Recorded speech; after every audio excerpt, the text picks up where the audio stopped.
La pregunta metafísica, por el ser en su existencia, por ese vacío existencial que ha carcomido el intelecto de todos los grandes pensadores y filósofos de todos los tiempos, debería ser cambiada por otra pregunta, que a mi entender es aún más fascinante. ¿Qué es aquello que nos hace seres únicos? Seres únicos con nuestras particularidades, nuestros defectos, con nuestras virtudes, con nuestra forma de entender el mundo, con nuestro carácter, con nuestra forma de expresarnos, con nuestra forma de actuar. ¿Qué es aquello que nos hace únicos en nuestra singularidad?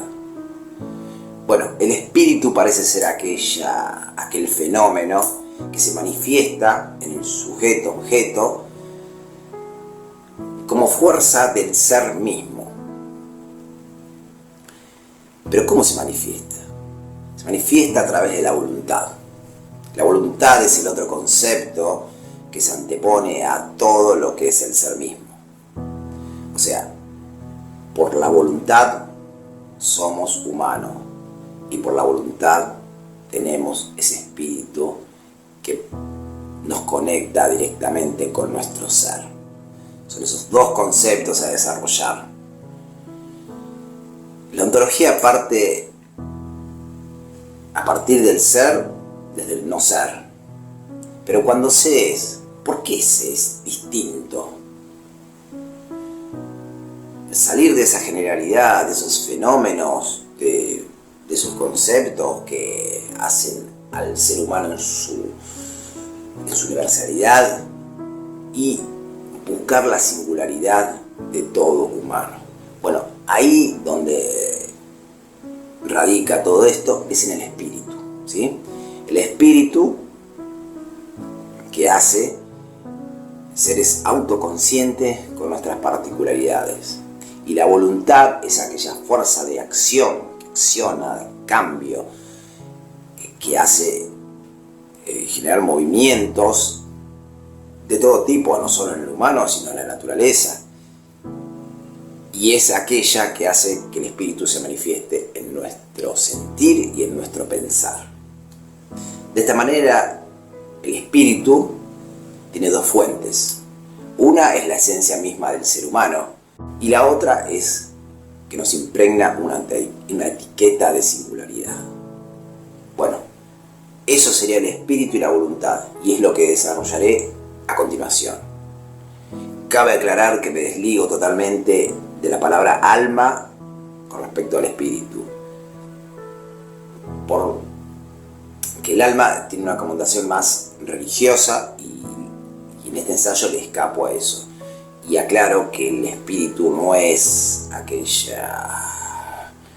ente transparente que está en nuestro cuerpo, que nos dice qué hacer, qué no hacer.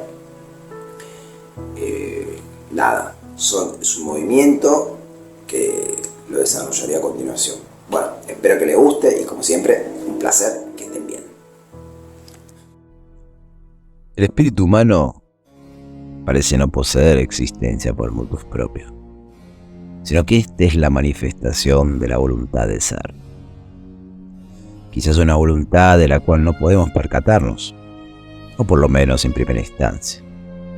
Pero esa voluntad debe manifestarse de tal modo que cumpla los requisitos de la generalidad de la especie y a su vez determinar los aspectos que fundamentan al humano como un ser distinto. Pero no me refiero a los aspectos físicos y morfológicos o biológicos que distinguen al humano en el plano estético. Me refiero a aquellos elementos que forman la personalidad y sus distintas facetas que declaran en la forma de ser en el mundo, de comprenderlo, de pensarlo, de actuar y principalmente de sentir. Sentir me refiero a la forma más bella y sublime que tiene el humano sobre la experiencia de lo sentimental. Más allá de los sentidos que me conectan con el mundo que nos rodea, tomo el sentimiento como aquella disposición emocional que trae consigo las pasiones y las experiencias que nos conmueven o nos emocionan para modificar nuestro ánimo.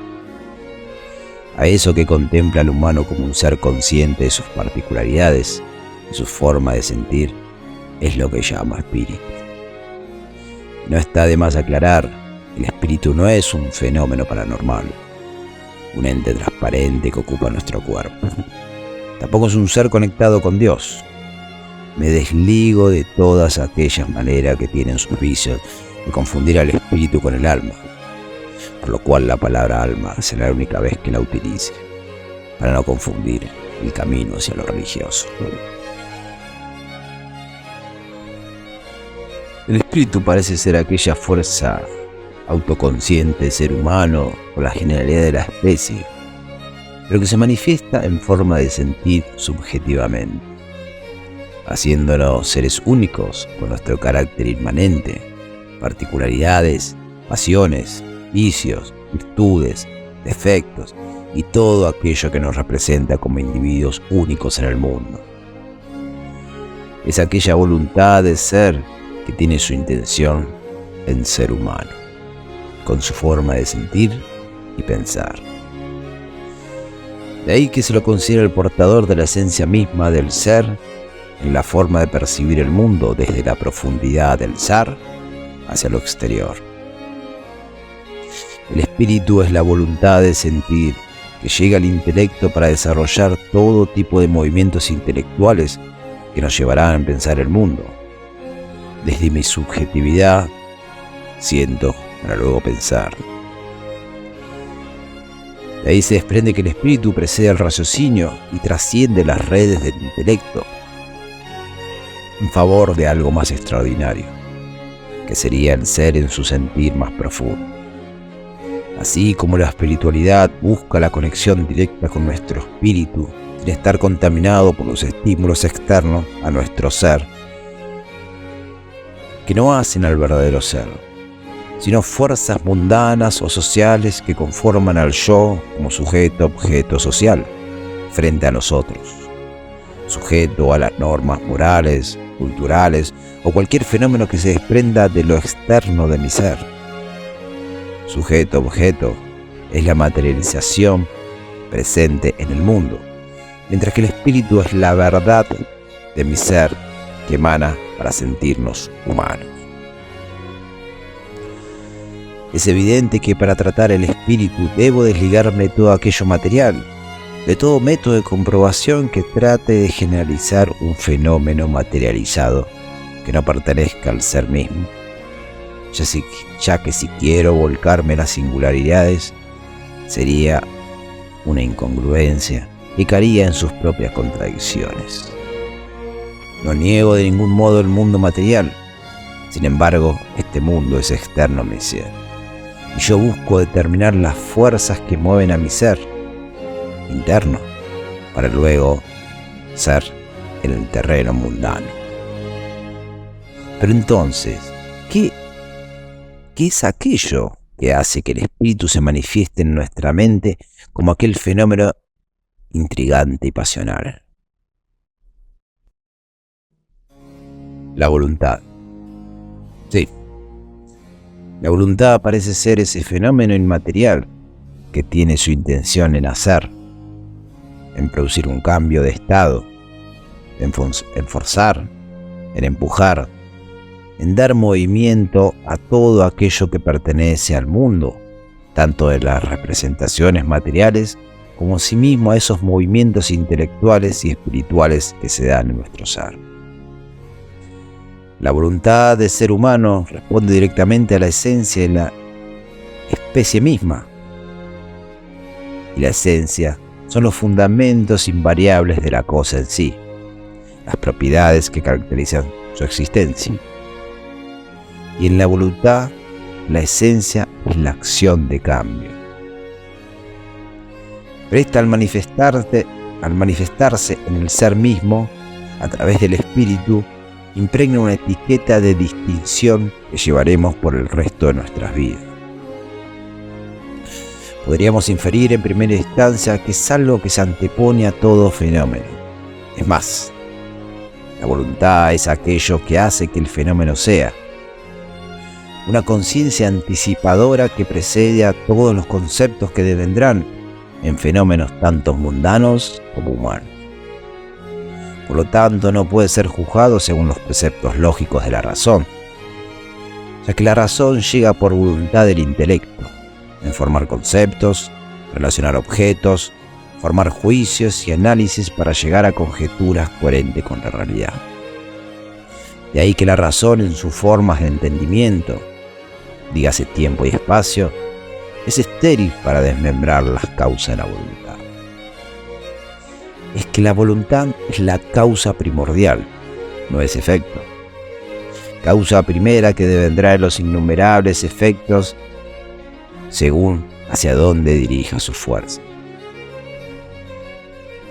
Para Arthur Schopenhauer, el filósofo que dedicó gran parte de su obra a la voluntad como representación, nos dice: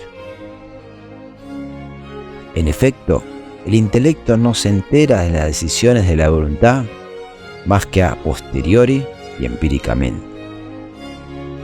El intelecto no puede hacer más que dilucidar en lo posible la naturaleza de los motivos, pero no puede determinar la voluntad misma, pues hasta ella no puede llegar, es más, no puede comprenderla. Sin voluntad el humano no podría ser en el mundo, no habría posibilidad de salir del no ser para ser. Ese movimiento que produce en dirección de no ser a ser es la voluntad pura en su primera intención. Schopenhauer nos dice también: la voluntad es lo primero, lo originario. El conocimiento es algo que se añade, siendo un nuevo instrumento al servicio de la manifestación de la voluntad.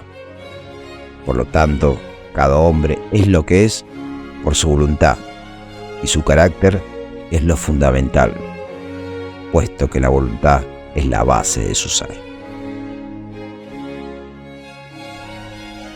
De ahí que se desprende que existe una voluntad en mayúscula, superior, universal, representada en la naturaleza que domina todo lo existente, todo lo que será, y de la forma que será, según las voluntades individuales que se desprenden, y decalar en la voluntad del ser humano, y esa misma voluntad individual, por así decirlo, se manifiesta como el espíritu humano en sus particularidades. Acción parece ser una de las particularidades de la voluntad. Accionar en el sentido de cambios de los cuales la naturaleza se manifiesta ante nuestra presencia. Sin cambios no existiría el mundo de las representaciones, cualquier tipo de vida que intente comprender. Es más, sin cambios no existiría la evolución de la especie y la superación en rigor a la razón que posee el humano.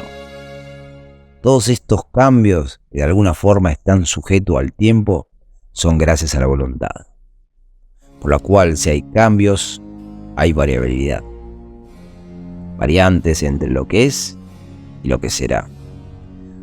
Un cambio que está supeditado al tiempo, como todo concepto que pretenda ser entendido por el intelecto. Es de aquí un indicio por qué la voluntad del ser humano se presenta en cada espíritu de forma diferente. Porque nada puede ser igual para la manifestación de la voluntad, como asimismo nada puede ser igual para la naturaleza, solo parecidos, pero siempre hay variantes en las manifestaciones.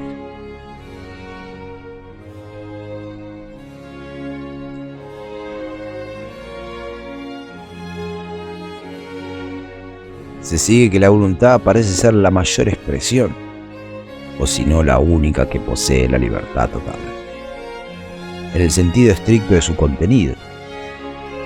Libertad de ser como necesidad primordial, que no posee ningún tipo de límites, implica desarrollarse. El carácter humano, ya manifestado por la voluntad de ser, ya marca el primer límite del humano. La libertad de la voluntad se manifestó, y esto determinó que el humano tenga un límite en sus libertades, que sería el carácter principalmente, y todo aquello que trae consigo el humano que no pueda ser modificado por la experiencia. Hete aquí que en el mundo de las representaciones materiales y objetivizadas, la libertad de la voluntad se choca con la necesidad. Y empieza el juego mundano de los principios y la razón, que devendrán en una cadena de sucesos que están sometidos a los efectos de las causas. Y en el humano, como sujeto-objeto, se refleja la misma razón, de que la libertad está supeditada a la necesidad. Necesidad de ser humano con un carácter y sus pasiones establecidos e inmodificables, o sea, una necesidad de ser de tal o cual manera. Así que de esta manera el acto en sí del humano solo podrá gozar de algunas libertades, pero jamás podrá cambiar su esencia misma, que se manifestó en el espíritu como necesidad de ser como la voluntad lo ha establecido.